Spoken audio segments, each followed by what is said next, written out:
मैया बोली बाबा तेरे या भेष को देख के मोह को ही डर लग रहा है, तो मेरा छोटा सा लाला है, तेरे या भेष को देख के मेरा लाला डर जाएगा। हाँ तेरे गले में सर्प है, बिच्छी ततैया लटके हुए हैं। भोले बाबा बोले मैया ये तो छोटा सा सर्प है, तेरे लाला तो शेषनाग की सैया पे सोने वाला है। मैया बोली बाबा बस झूठ मत बोले, मेरो लाला पालने में सोवे शेषनाग, सपने में वो सर्प देख लेना तो ये समझ लो भोजन पानी दूध नहीं पीता है। बोले नहीं मैया तुम झूठ बोल रही हो, तुम्हारा लाला है वो परब्रह्म है, परमात्मा है। मैया बोली बाबा तुम रास्ता भूल गए। क्यों? मेरे घर में कोई परब्रह्म ना है, मेरे तो लाला है छोटो सो, आगे चले जाओ कोई दूसरे घर में होगा। नहीं मैं तुम्हारे लाला के दर्शन करके जाऊंगा, बिना दर्शन के लौट के नहीं जाऊंगा। मैया बार बार मना करती हैं। भोले बाबा बोले हम तेरे दरवाजे पे धूनी रमाए के बैठ जाएंगे, कबू तो तेरा लाला न करेगा। भोले बाबा दरवाजे पे धूनी लगाए के बैठ गए। मैया ने फाटक बंद कर दिया और पिछवाड़े वाले रास्ता से निकला प्रारंभ कर दिया कि बाबा बैठो रहेगो लेकिन लाला के दर्शन नहीं कराऊंगा। भोले बाबा ने मन में सोचा ऐसे काम नहीं चलेगा, कोई न कोई नाटक करना पड़ेगा। भगवान कन्हैया और भोले बाबा में मन ही मन बातें हो गई कि मैं कुछ नाटक करूं, तुम्हें रोना पड़ेगा तब मुझे दर्शन होंगे। तो भोले बाबा वहां से चल दिए और भगवान कन्हैया रोने लगे हैं। भैया कभी दुग्ध पान कराती है, कभी इधर ले जाती, कभी उधर ले जाती है, सभी सखियां इकट्ठी हो गई। बोले मैया आज लाला कैसे रो रहे हो कि पतो ना है, मोको मालूम ना है, पतो ना है लाला कैसे रो रहे हो, मैंने बहुत प्रयत्न किया। एक सखी बोली मैया जी बताओ तुम्हारे घरे कोई आयो तो ना हो, कोई नजर तो ना लग गई। मैया बोली और तो कोई ना आयो, एक बाबा है। बाबा ने कहा दर्शन करा दो, मैंने मना कर दिया है। बोले बाबा कहाँ है? वो तो चले गए, उन्हीं को बुला के लाओ। तब एक सखी को भेजा, बाबा लौट करके आए हैं। बोले जब चलूंगा पहले मैया से जाकर के पूछ लूं, जो दर्शन कराएगी तो मैं लौट के जाऊंगा। तब आज्ञा दी है, लौट करके भोले बाबा आए। सभी सखियां खड़ी हैं, भोले बाबा सामने खड़े हैं। भोले बाबा बोले मुझे दो लाला को। मैया बोली बाबा बेटा बातें नहीं।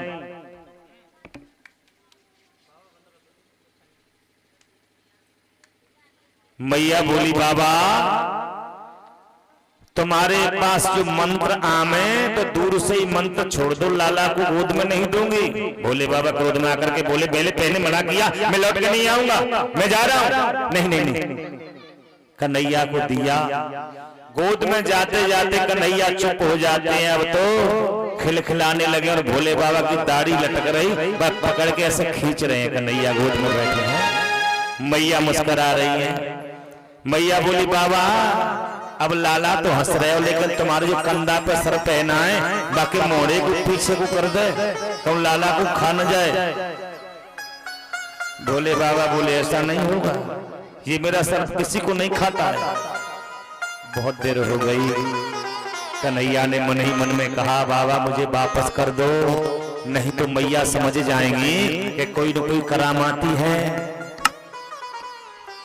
लाला को दियो मैया की गोद में। मैया बोली बाबा तो को कहा चाहिए, तो को कहा चाहिए, दक्षिणा बताओ मैं तुम्हें क्या दूं। तो भोले बाबा ने क्या मांगा मालूम? भोले बाबा बोले मैया बेटा बातें नहीं शांत बैठ जाओ। मैया तुम ये बताओ कि लाला को स्नान कहाँ कराती हो? तुम्हें क्या मतलब? अरे मुझे बताओ तो सही कि आप अपने लाला को कहाँ स्नान कराती हो? तुम मैया भोले बाबा को अंदर ले गई। बोले मैं यहाँ स्नान कराती हूँ और पानी, बोले पानी कहाँ जाता है, इसका जल कहाँ गिरता है? तो मैया ने बताया पाइप के द्वारा नीचे जल यहाँ गिरता है। अच्छा तो बस दक्षिणा में मुझे एक ही वरदान दे दो, एक ही काम कर दो। बोले क्या? कि जहां लाला के स्नान को जल गिरे वहीं मेरी शिवलिंग की स्थापना करवा देना। तो वहां माता ने शिवलिंग की स्थापना करवाई है जहां कन्हैया का स्नान का जल गिरता था। तो वहां दोनों का नाम पड़ा है नंदेश्वर महादेव। बोली नंदेश्वर महादेव की। यहाँ दोनों को नाम जॉइंट हुआ है। मेरे प्रिय श्रोता हो, और सुखदेव जी कहते राजन परीक्षित, छोटे से कन्हैया ने, क्योंकि जब कंस को मालूम पड़ गया तो राक्षस भेजता रहता है, कभी तृणावृत भेजा तो उसका वध किया है, पूतना को भेजा जो कि मारने को गई थी कन्हैया को, उसका भी गोविंद ने वध किया है। बाल रूप में ही भगवान ने बड़े बड़े राक्षसों का संहार किया। एक बार गर्गाचार्य जी महाराज घूमते घूमते चले जा रहे हैं, गोकुल में जैसे निकल के जा रहे हैं और नंद बाबा बैठे हैं दरबार में।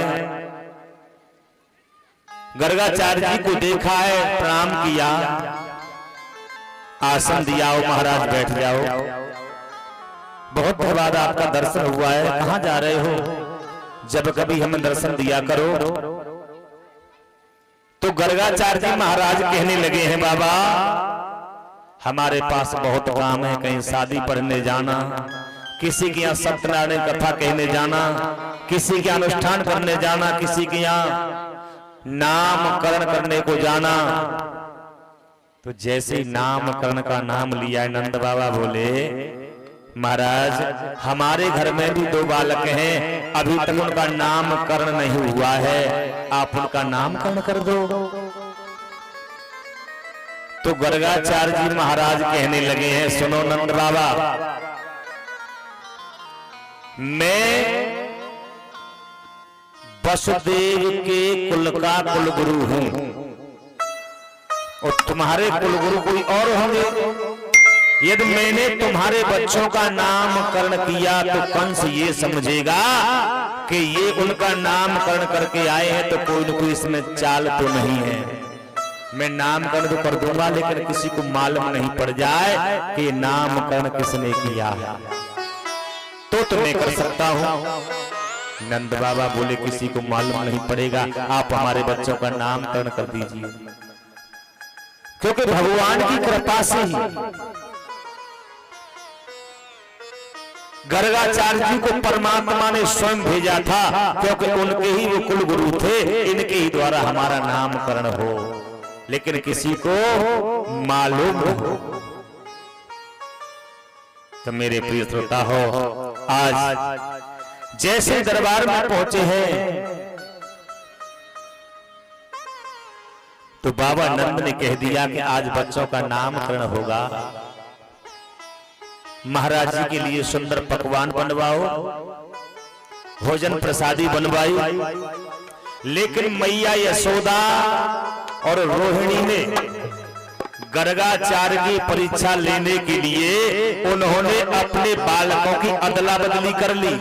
जो रोहिणी का बालक था वो यशोदा ने ले लिया, और जो यशोदा का बालक था वो रोहिणी ने ले लिया, कि हमें देखना है कि आचार्य जी कहीं वैसे ही तो नहीं है। हाँ? इनकी परीक्षा लेनी। तो आज गर्गाचार्य जी अंदर पहुंचे हैं, आसन लगाया और आसन लगा के इस तरह से बैठ जाते हैं। आसन लगाए लगाए उनको कम से कम आधा घंटा हो गया। अब तो आंखें भी ज्यों की त्यों रह गई, मुंह खुला का खुला रह गया, और जैसे थे वैसे बैठे के बैठे रह गए, पत्थर जैसी मूर्ति बन गई। और मैया यशोदा सोच रही कि आए थे नामकरण करने को, लेकिन ये तो गोविंदाय नमो नमः, ये तो सुधार गए। यह खुशी का माहौल था, लेकिन यहाँ आचार्य जी तो चले गए। कभी नारी को टटोर के देखती हैं, कभी आंखों के सामने उंगली करती हैं, लेकिन उनके पलक भी नहीं हिल रहे, न श्वासें चल रही। अब दोनों बातें कर रही हैं रोहिणी और मैया यशोदा के नामकरण करने को आए थे बच्चों का। अब तो ये राम राम सत्य हो गया। परमात्मा की कृपा, बहुत समय बाद उनके नेत्र खुले, प्रणाम किया। बोले आपको क्या हो गया? बोले कुछ नहीं। ठीक हो महाराज? बोले हम तो ठीक है। तो ये बताओ, मैया यशोदा बोली, ये बताओ ये मेरी गोद में ये बालक है, वो कैसा है, इसका चरित्र कैसा है? तो मेरे प्रिय श्रोता हो, आज गर्गाचार्य जी कहने लगे हैं, मैया जो रोहिणी की गोद में बालक है ना, इसका नाम कृष्ण और श्यामला है, इसलिए श्याम कहेंगे। जैसा कर्म करता जाएगा वैसे नाम पढ़ते जाएंगे। बड़ा पराक्रमी है माधव मधुसूदन। ये पहले देव की सुत भी रह चुका है, तो देव की नंदन कहेंगे, वासुदेव कहेंगे। मैया एकदम प्रसन्न हुई और हीरे की अंगूठी उतार के आचार्य जी को दे दी। महाराज आप तो मैं समझ रही थी वैसे, और ये तुम्हारी गोद में बालक है, ये एक गर्भ से दूसरे गर्भ में लाया गया, इसका नाम संकर्षण होगा। बल अधिक है, बलराम होगा, बलदाऊ होगा, इनके भी अनेक नाम होंगे।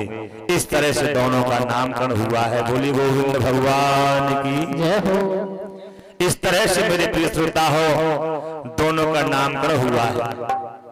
अब तो बालक थोड़े बड़े हुए हैं, आंगन में ठुमक ठुमक कर चलते हैं। एक दिन बाबा नंद पूजा घर में बैठे थे, और जब पूजा करते हैं ना, आसन लगा के भजन करते हैं, तो नेत्र बंद करके और सर पे कपड़ा डाल के भजन करते, इस तरह से बैठ करके माला घुमाते हैं। तो बाबा नंद ने, आपने देखे होंगे जो सालग्राम होते हैं ना, काले काले गुलाब जामुन जैसे, देखे आपने? सालग्राम जी महाराज देखे हैं?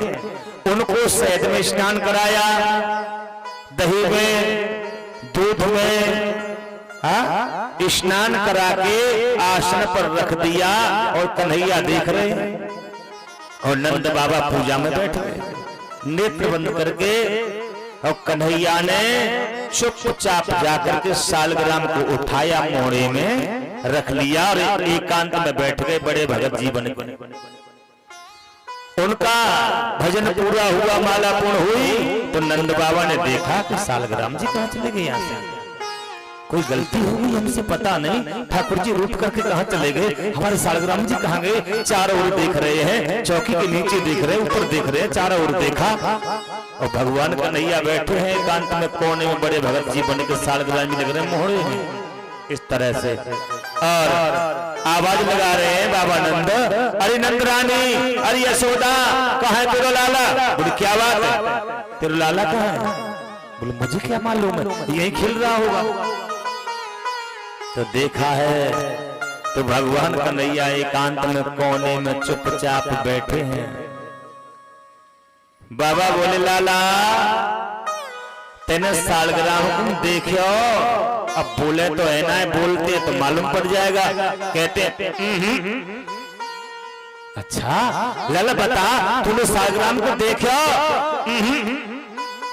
समझ गए बाबा नंद के याई ने मोड़े में रख ली हो, और जैसे ही लाला के मोहड़े में गाल में गुलछा मारो, सालग्राम निकल के बाहर पड़े। बोले स्नान नहीं करता है, पूजा घर में आ गया, तूने मेरी पूजा को खंडित कर दिया।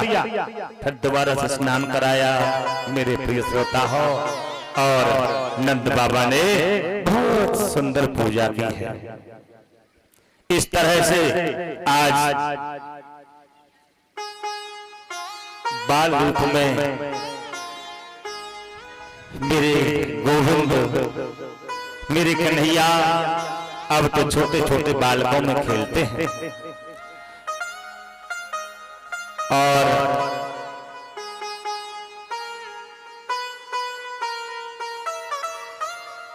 बृषभान महाराज के यहाँ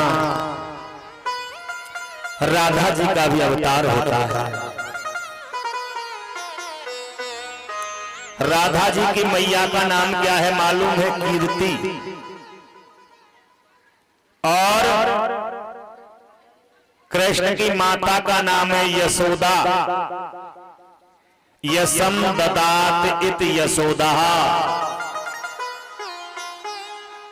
भगवान को प्राप्त करने में, भगवान के नाम को प्राप्त करने में और भगवान को अपने आंगन में बुलाने में सबसे बड़ा महत्व, सबसे बड़ा कीर्ति और सबसे बड़ा यश और सबसे बड़ा योगदान मैया यशोदा का है। यदि मैया यशोदा ये नहीं चाहती कि मेरे घर में भगवान पुत्र बन करके आए तो भगवान नहीं आते, क्योंकि हार्दिक इच्छा और मैया की बड़ी कृपा से ही परमात्मा का नाम यशोदा के नाम से जुड़ा है। तो सबसे बड़ा धर्म, सबसे बड़ा तप यशोदा मैया का है। यशम ददात इत यशोदा। कृष्ण के चरित्र में यश प्रदान करे उसे यशोदा कहते हैं। और राधा की मैया का नाम है कीर्ति। कीर्ति ददात इत कीर्तिदाह और यशम ददात इत यशोदाह। दोनों की मैया के नाम का अर्थ एक ही है। यश माने कीर्ति और कीर्ति माने यश, एक ही मतलब है दोनों का। तो मेरे प्रिय श्रोता हो, वो शक्ति है। तो परमात्मा और गोपी, हम और आप जो मानुष योनि में है सब गोपी हैं। और परमात्मा परब्रह्म मेरी गोविंद। तो राधा और कृष्ण भी एक ही वस्तु है और दोनों का ये प्रेम इस मानव जीवन को और हम और आपको दोनों के प्रेम की प्रेरणा अपने अंदर हृदय में उतारनी चाहिए। तो इससे बहुत आगे के सुंदर सुंदर भगवान की बाल लीलाएं आप श्रवण करेंगे गुरुदेव के मुखार बिंदु से।